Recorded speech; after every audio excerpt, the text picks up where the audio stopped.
نحمده ونصلي على رسوله الكريم اما بعد فاعوذ بالله من الشیطان الرجیم بسم اللہ الرحمن الرحیم اذا جاءك المنافقون قالوا نشهد انك لرسول الله والله يعلم انك لرسوله والله يشهد ان المنافقين لكاذبون صدق اللہ العظیم۔ نفاق پر جو تمہیدی گفتگو ہم کر رہے تھے، نفاق اور منافقت پر، اس میں اس کی جو لغوی بحث ہے نفقن اور نافقہ، اس سے یہ لفظ نکلا ہے۔ اصل روح ہے تحفظ جان و مال، بجائے اللہ کی راہ میں جان اور مال خرچ کرنے کے بچا بچا کے رکھنا، سنبھل سنبھل کر چلنا، اپنا پہلو محفوظ رکھنا۔ اور اس کا عملی نتیجہ کیا ہوتا ہے؟ دو رخا پن، کہ کفار سے بھی اپنا کچھ تعلق برقرار رکھے اور اہل ایمان کے ہاں بھی اپنے کچھ کریڈینشلز جو ہیں وہ قائم رکھے۔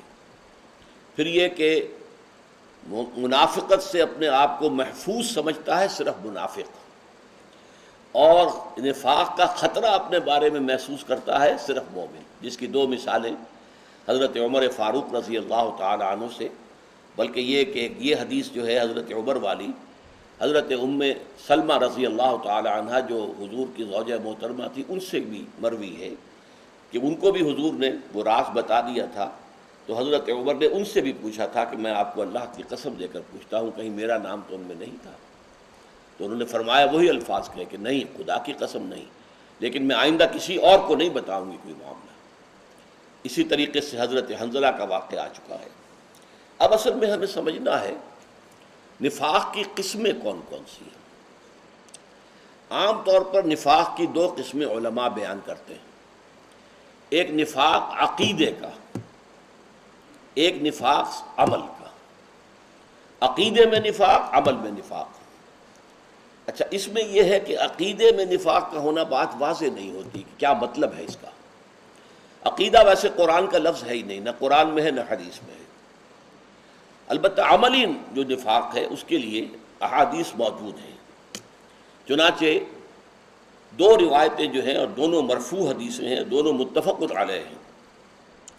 ایک حضرت ابو ہریرہ سے ہے رضی اللہ تعالی عنہ، آیت المنافق ثلاث، منافق کی تین نشانیاں ہیں، اور اس میں جو مسلم شریف کی روایت ہے اس میں یہ ہے کہ وَإِن صَامَ وَصَلَّى وَزَعَمَ أَنَّهُ مُسْلِمٌ، چاہے وہ نماز پڑھتا ہو، روزہ رکھتا ہو اور اپنے آپ کو مسلمان سمجھتا ہو، وہ اپنے آپ کو منافق نہ سمجھتا ہو، لیکن اگر یہ تین علامتیں ہیں تو وہ منافق ہے۔ اذا حدث کذب، جب بات کرے جھوٹ بولے، واذا وعد اخلف، جب وعدہ کرے خلاف ورزی کرے، واذا اؤتمن خان، جب امین بنایا جائے خیانت کرے، غبن کرے۔ یہ متفق علیہ ہے بخاری اور مسلم دونوں کے اندر۔ اور میں نے بارہا عرض کیا ہے کہ جس حدیث کی صحت پر امام بخاری اور امام مسلم دونوں متفق ہو جائیں، سند کے اعتبار سے وہ قرآن کے قریب پہنچ جاتی ہے، اس لیے کہ قرآن مجید بھی تو ایک روایت کے طور پر ہمارے پاس آیا، روایت ورش ہے، روایت حفص ہے، یہ روایات ہیں نا۔ حضور سے سن کر صحابہ نے حفظ کیا، صحابہ سے سن کر تابعین نے، پھر وہاں قراء بڑے بڑے پیدا ہوئے، تو اس اعتبار سے وہ بھی ایک روایت ہے۔ البتہ یہ کہ اس کے بارے میں ہمارا یقین ہے کہ وہ محفوظ ہے لفظاً، حدیث کے بارے میں یہ نہیں ہے کہ وہ لفظاً محفوظ ہے، البتہ معناً محفوظ ہے۔ اور اس میں خاص طور پر کہ جو متفق علیہ ہو، بخاری اور مسلم دونوں کا اتفاق ہو جائے، اس کے بارے میں، متن کے بارے میں بھی کوئی شک نہیں رہتا۔ اب دوسری حدیث ہے عبداللہ ابن عمرو بن العاص رضی اللہ تعالی عنہما سے، حضور فرماتے ہیں اربع من کن فیہ کان منافقا خالصا، چار خصلتیں ایسی ہیں کہ جس میں چاروں موجود ہوں وہ خالص منافق ہے۔ ابھی لفظ کا غور کیجئے، خالص منافق، کٹر منافق، پکا منافق۔ ومن کانت فیہ خصلۃ منہن، اور جس شخص کے اندر اس میں سے ایک خصلت، ایک وصف موجود ہے، کانت فیہ خصلۃ من النفاق، تو اسی درجے میں اس کے اندر نفاق کا ایک جز موجود ہے، 25% منافق ہے۔ حتی یدعہا، جب تک کہ وہ اس کو چھوڑ نہ دے۔ وہ چار چیزیں کیا ہیں؟ اذا اؤتمن خان، جو پہلی حدیث میں آخری چیز آئی تھی وہ یہاں پہ پہلی ہے، جب امین بنایا جائے خیانت کرے۔ وَإِذَا حَدَّثَ كَذَبَ، اور جب بولے جھوٹ بولے. وَإِذَا عَاهَدَ غَدَرَ، وہاں وعدہ تھا جب وعدہ کرے تو اس کے خلاف ورزی کرے، اخلفا. یہاں کہا ہے جب معاہدہ کرے تو اسے بے وفائی کرے، معاہدہ توڑ دے. اور چوتھی ہے وَإِذَا خَاصَمَ فَجَرَ، جب کہیں جھگڑا کرے کسی سے تو آپے سے باہر ہو جائے، نہ زبان پر کنٹرول رہا، جو منہ میں آیا بک دیا، گالی بک دی، منہ میں جھاگ آ گئے، اس سے آگے بڑھے تو ہاتھا پائی پر اتر آئے. جھگڑا ہوا ہے لیکن جھگڑے کا یہ مطلب نہیں ہے. اذا خاصم فجر، فجر کے معنی پھٹ جانا. یہ پاؤ پھٹتی ہے تو ہم کہتے ہیں فجر ہے. رات کی تاریکی کا پردہ چھٹ گیا، پھٹ گیا اور سفید لکیر آ گئی، یہ فجر ہے. تو پھٹ جانا جو ہے اس فجر کے اندر انفجار کہتے ہیں، کسی شے میں دھماکہ ہو جانا، بلو اپ ہو جانا، وہ انفجار ہے. کسی شے کے اندر جو ہے اس طرح کی کیفیت پیدا ہو جائے. اب اس معاملے میں جو یہ تقسیم کی گئی ہے اس میں ایک قباحت ہے، اور وہ قباحت یہ ہے کہ نفاق عملی کو لوگ نفاق سمجھتے ہی نہیں. نفاق عقیدہ انہیں پتہ نہیں کسے کہتے ہیں، اور نفاق عملی کو وہ نفاق نہیں سمجھتے. اس طرح سے ہم نے اپنے آپ کو گویا کہ بری کر لیا ہے بالکل. جس چیز کا خوف صحابہ کو رہتا تھا، عمر ابن الخطاب جیسے صحابی تمام صحابہ میں صرف نمبر 2 پر ہی ہے نا، کہ ان میں سب سے اونچی حضرت ابو بکر ہیں، باقی تو سب سے اوپر ہیں. انہیں خطرہ ہے اپنے بارے میں نفاق کا. حضرت حنظلہ کو جو کتاب میں سے ہیں، وحی کے لکھنے والوں میں سے ہیں، حضور کے سیکریٹری ہیں، اور ان کو بھی اندیشہ ہو جاتا ہے اپنے بارے میں کہ نفاق ہے، منافق ہو گیا ہمیں احساس ہی نہیں ہوتا. تو میں نے اس کی جو تقسیم کی ہے وہ ذرا مختلف ہے. وہ یہ ہے کہ ایک ہے شعوری نفاق اور ایک ہے غیر شعوری نفاق. شعوری نفاق یہ کہ ایک شخص کو خود معلوم ہو کہ میں منافق ہوں، جانتا ہوں کہ میں نے تو جان بوجھ کر اسلام کا لبادہ اوڑھا ہے، میں مسلمان ہوئی نہیں، میں نے اسلام قبول ہی نہیں کیا. اب اس کی ایک مثال قرآن میں ہے، بڑی اہم مثال ہے. یہ سورہ آل عمران کی آیت نمبر 73 ہے. وَقَالَتْ طَائِفَةٌ مِّنْ أَهْلِ الْكِتَابِ آمِنُوا بِالَّذِي أُنزِلَ عَلَى الَّذِينَ آمَنُوا وَجْهَ النَّهَارِ وَاكْفُرُوا آخِرَهُ لَعَلَّهُمْ يَرْجِعُونَ. یہودیوں کے ایک جماعت نے ایک سازش کی کہ ایسا کرو، یہ جو ایمان کا، اسلام کا، اس کی جو ساکھ بن گئی ہے کہ جو ایک دفعہ یہ شربت چکھ لیتا ہے پھر وہ واپس آتا ہی نہیں، کسی طریقے سے بھی وہ واپس اپنے دین کی طرف نہیں لوٹتا. جیسا کچھ ہوتا رہا مکے کے اندر، کیسی پرسیکیوشن ہوئی ہے، ٹارچر ہوا ہے، کوئی واپس نہیں گیا، ایک بھی نہیں گیا. تو اس کو توڑنے کے لیے یہ جو ان کا ایک ساکھ بن گئی ہے اس کو ختم کرنے کا ایک طریقہ ہے. صبح کے وقت ایمان کا اعلان کرو، ہم ایمان لے آئے، واقعی دین محمد کا بہت اچھا ہے، واقعی بات سمجھ میں آ گئی ہے، اور سارا دن حضور کی صحبت میں گزارو.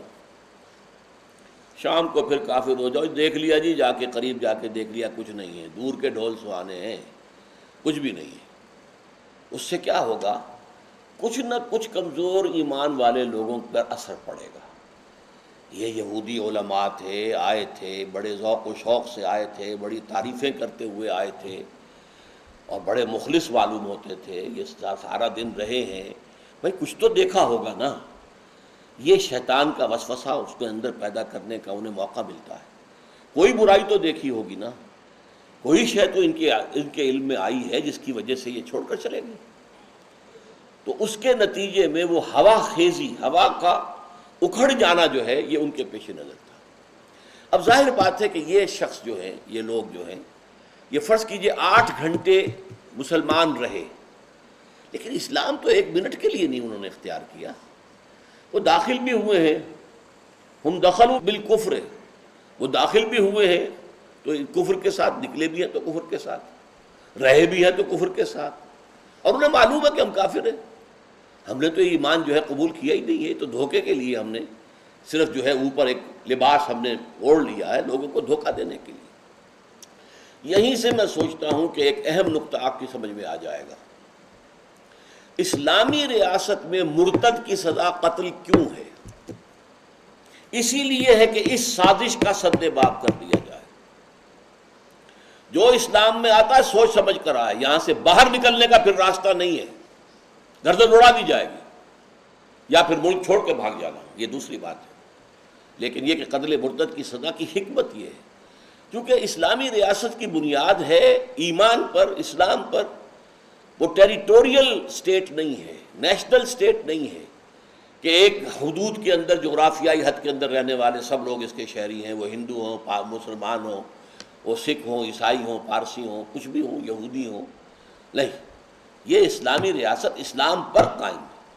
اور اسلام کے خلاف سازش کا بہترین ذریعہ یہ ہے، ایک بڑی رفتار میں لوگ بڑی مقدار میں ایمان لائیں مرتد ہو جائیں، ایمان لائیں مرتد ہو جائیں، ایمان لائیں مرتد ہو جائے، تو عوام کے اندر ایک ہوا خیزی ہو جائے گی. اسلام کی جو کریڈیبلٹی ہے اس کو نقصان پہنچے گا، اور جب اسلام کو نقصان پہنچے گا تو ریاست جو ہے اس کی کمزوری ہے، ضعف اس کا ہے، اس لیے کہ ریاست کی بنیاد اسلام ہے.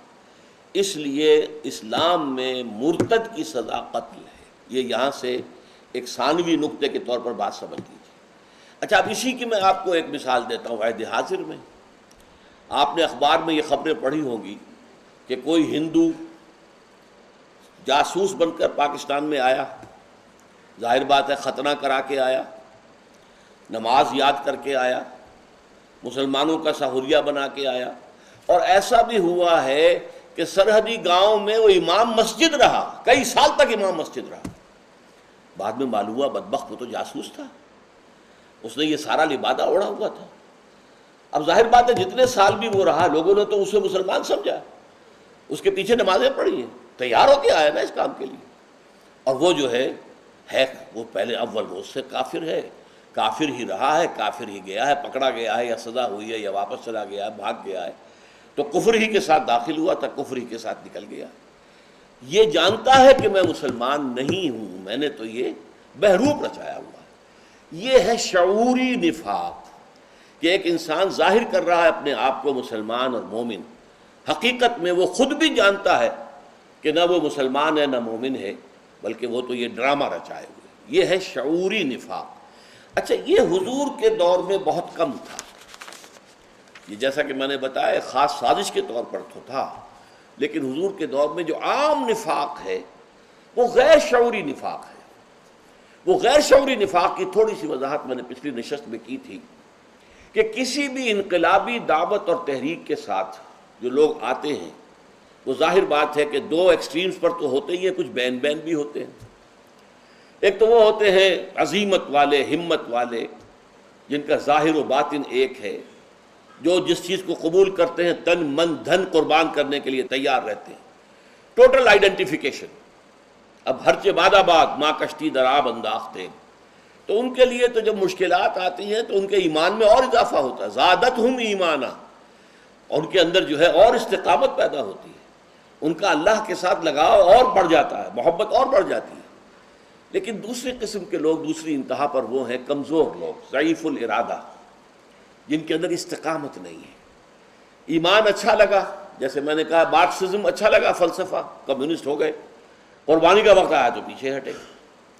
اسی طرح ایمان اچھا لگا کہ ہاں بات تو ٹھیک ہے، دل گواہی دے رہا ہے، دل نے تو گواہی دے دی، زبان سے بھی گواہی دے دی، اشہد ان لا الہ الا اللہ واشہد ان محمد رسول اللہ. لیکن اب آئی آزمائشیں، اب آئی تکلیفیں، تو اب تزلزل ہو گیا، پاؤں جو ہے وہ کانپنے لگے، ٹانگیں کانپنے لگی. اور اس سے یہ ہے کہ کچھ رفتہ رفتہ، خاص طور پر جب جہاد اور قتال، خرچ کرو اللہ کی راہ میں، مال بہت محبوب ہے انسان کو، اور لاؤ اللہ کی راہ میں، نکلو جہاد کے لیے، قتال کے لیے. اب ظاہر بات ہے جو جنگ کے لیے نکلتا ہے اس نے جان تو گویا کہ ہتھیلی پر رکھ لی ہے، اب تو واپس آ گیا تو بونس ہے، ورنہ یہ کہ جنگ میں جانے کا مطلب یہی ہے کہ آپ اپنی جان دینے کو تیار ہیں. جب ایسے امتحان آتے ہیں تو وہ پسپائی اختیار کرتے ہیں. اب یہ پسپائی جو ہے، اس لفظ کو اچھی طرح نوٹ کر لیں، پسپائی، پاؤں کا پیچھے ہٹنا، یہ پسپائی ہے. اس پسپائی کے درجے ہیں. پہلا درجہ تو یہ ہے کہ پسپائی ہوئی، دل نے بھی کہا تم نے برا کیا، غلط کیا، تمہیں چاہیے تھا کہ ایمان کا تقاضا پورا کرتے، اللہ کی راہ میں خرچ کرتے، اللہ کی راہ میں جہاد کرتے. پھر انہوں نے جا کر حضور کے سامنے اعتراف بھی کر لیا، حضور ہم سے غلطی ہوئی ہے، خامی ہوئی ہے، آپ بھی استغفار کریں ہمارے لیے، اور یہ کہ ہم بھی اللہ کی جناب میں توبہ کرتے ہیں. اس کو ہم نفاق نہیں کہیں گے، یہ ضعف ایمان ہے. ضعف ایمان بڑے بڑے صاحب ایمان پر بھی وقتی طور پر آ سکتا ہے۔ حضرت حاتب ابن ابی بلتعہ جو کہ بدری صحابہ میں سے ہیں، وہ ضعف ایمان کی کیفیت ان پر آئی اور فتح مکہ سے قبل انہوں نے ایک خط لکھ دیا قریش کو اطلاع دینے کے لیے، حضور کا راز فاش کرنے کے لیے کہ حضور اب حملہ آور ہونے والے ہیں۔ یہ جرم ایسا تھا کہ حضرت عمر نے حضور سے عرض کیا کہ مجھے اجازت دیجیے میں اس کی گردن مار دوں۔ حضور نے فرمایا نہیں عمر، تم جانتے نہیں یہ بدری ہے، اور بدر میں جو لوگ شریک تھے اللہ تعالیٰ ان کے اگلے پچھلے سارے گناہ معاف کر چکا ہے۔ لیکن ایسے شخص سے بھی غلطی ہو گئی۔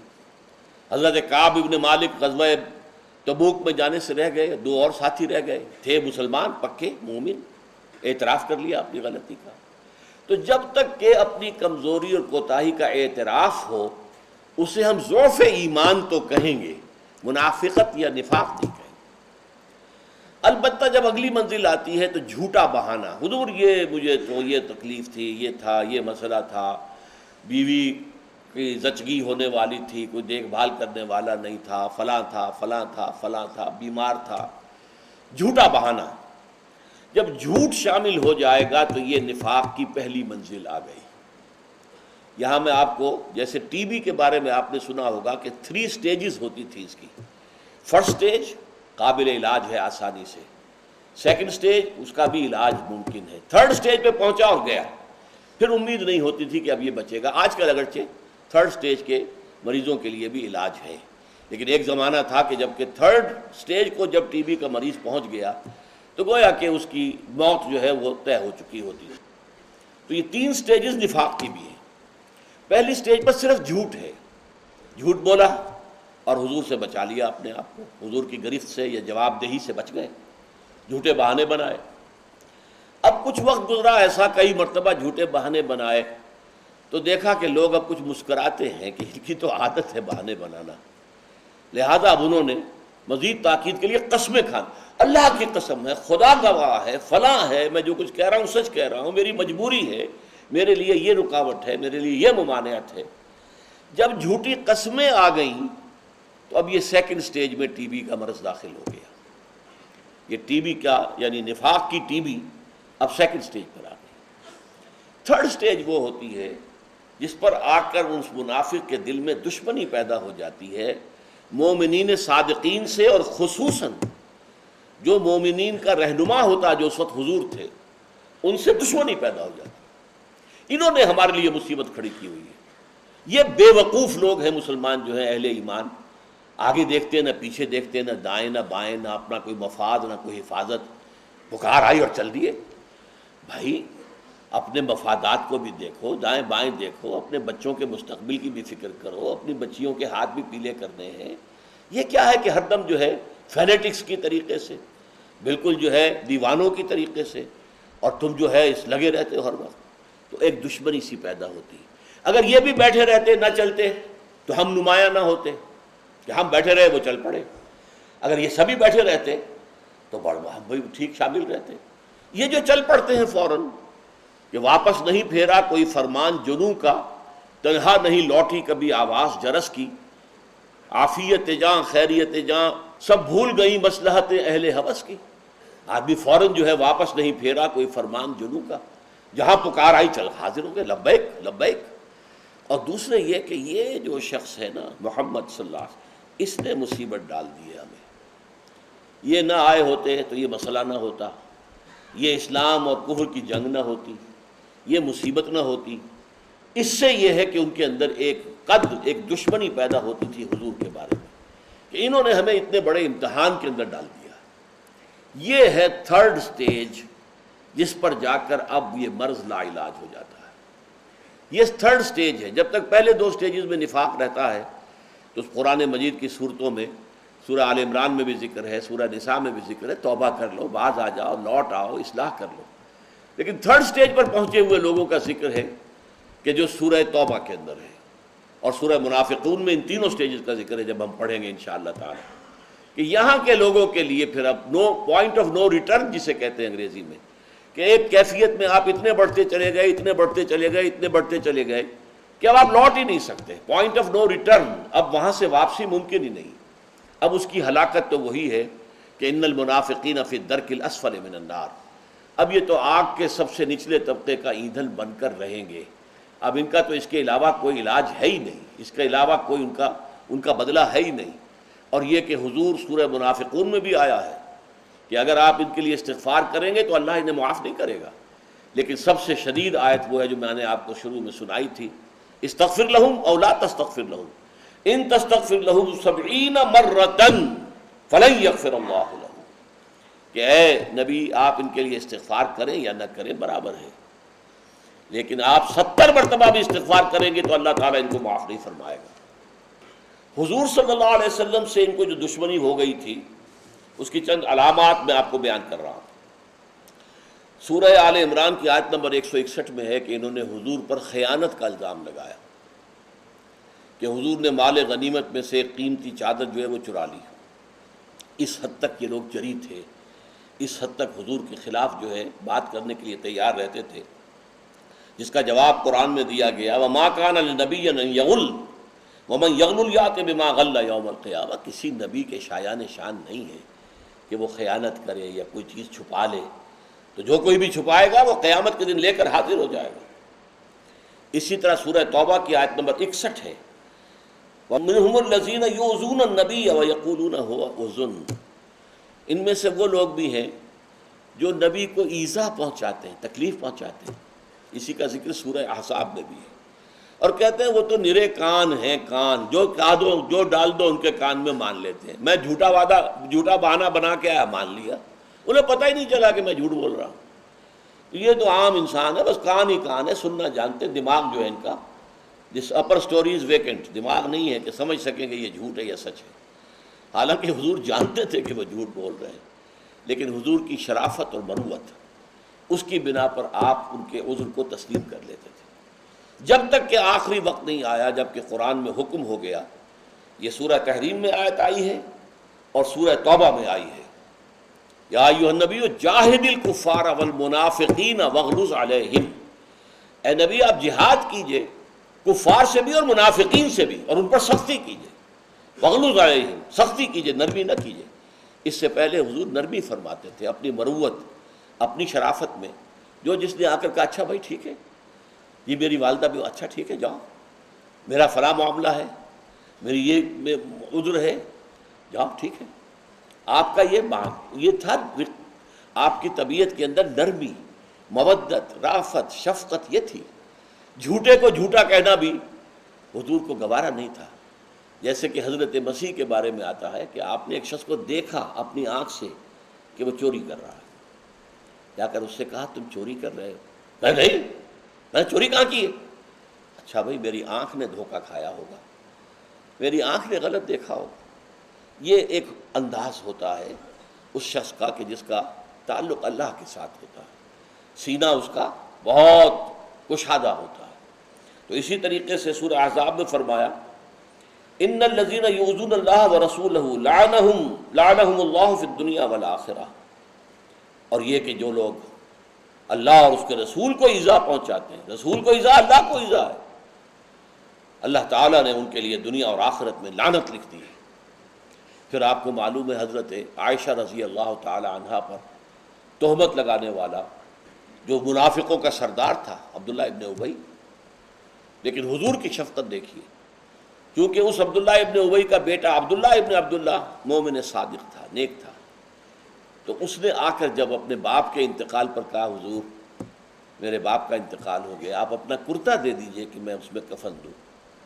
حضور نے اپنا کرتا اتار کے دے دیا۔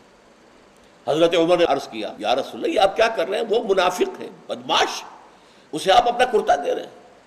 فرمایا عمر میرا کرتا اسے عذاب الہی سے بچا نہیں سکتا، جو سزا ملنی ہے وہ تو ملے گی، لیکن یہ کہ میرے ایک مخلص ساتھی نے، ایک نوجوان نے جو مخلص مومن ہے، ایک خواہش ظاہر کی ہے، ایک استدعا کی ہے، میں اس کا ہاتھ کیسے لوٹا دوں خالی؟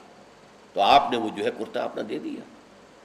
اسی طریقے سے یہ سورہ منافقون میں ہم پڑھیں گے کہ وہ کہتے تھے کہ اے لوگو، اے انصار مدینہ، ان مفلسوں قلاشوں پر خرچ مت کرو، یہ مہاجرین آ کر یہاں بیٹھے تمہارے ٹکڑوں پر پل رہے ہیں، بڑا انہیں اللہ اور رسول یاد ہے، اگر تم ان پر خرچ نہ کرو، انہیں کھانے کو نہ ملے، تو یہ سب لنفضوا من حولک، یہ سب کے سب جو ہیں چلے جائیں گے، منتشر ہو جائیں گے، یہاں پہ کوئی نہیں رہے گا، یہ سب دودھ پینے والے عاشق ہیں. یہ الفاظ کہتے تھے عام مسلمانوں کے بارے میں.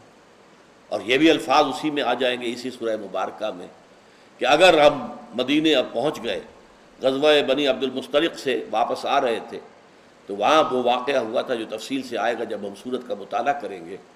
تو وہاں پہ اس نے کہا کہ اگر ہم پہنچ گئے مدینے تو وہاں سے عزت والے جو ہیں ہم ہیں، مالکان دہ، رہنے والے تو مدینے کے ہم ہیں. یہ تو باہر سے آئے تھے لٹے پٹے ہوئے، مفلوق الحال، بھوکے، ہم نے انہیں پناہ دی.